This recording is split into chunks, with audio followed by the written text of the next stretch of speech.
Et la femme dans la société, c'est aussi la femme dans la Constitution. Vous êtes vice-présidente de la commission du préambule. Est-ce que vous êtes satisfaite de...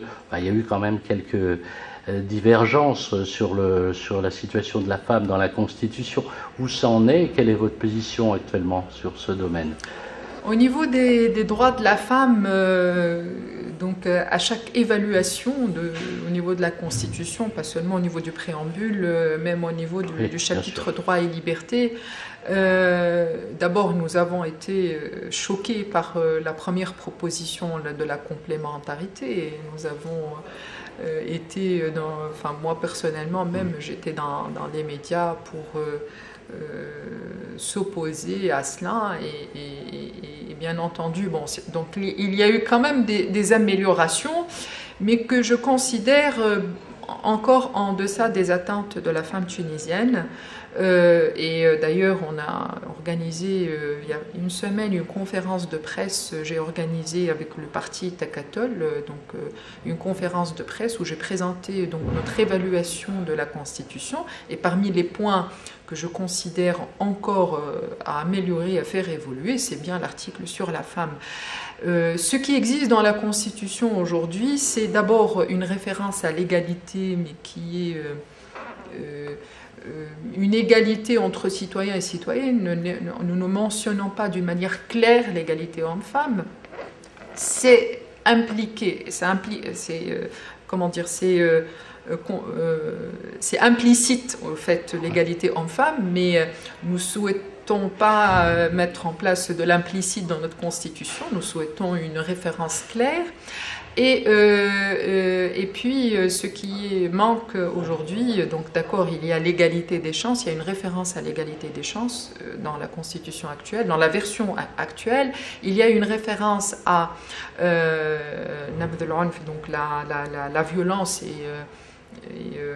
donc par rapport à la femme, et donc le rôle de l'État, c'est de contrecarrer cela.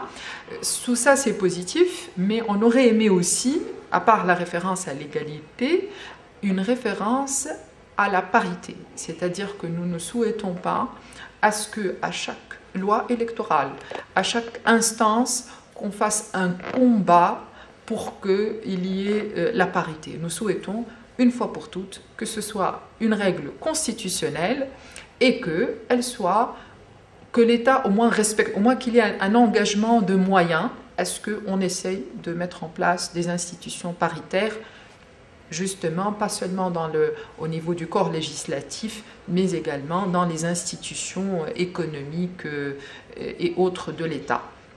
Et dans ce cadre-là, j'ai beaucoup travaillé pour mettre en œuvre un groupe de femmes parlementaires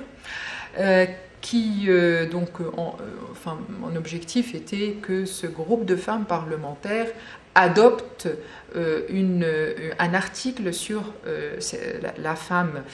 Nous avons proposé un article assez intéressant qui mentionne l'égalité dans les droits économiques, sociaux, politiques, civils, culturels, etc. entre l'homme et la femme.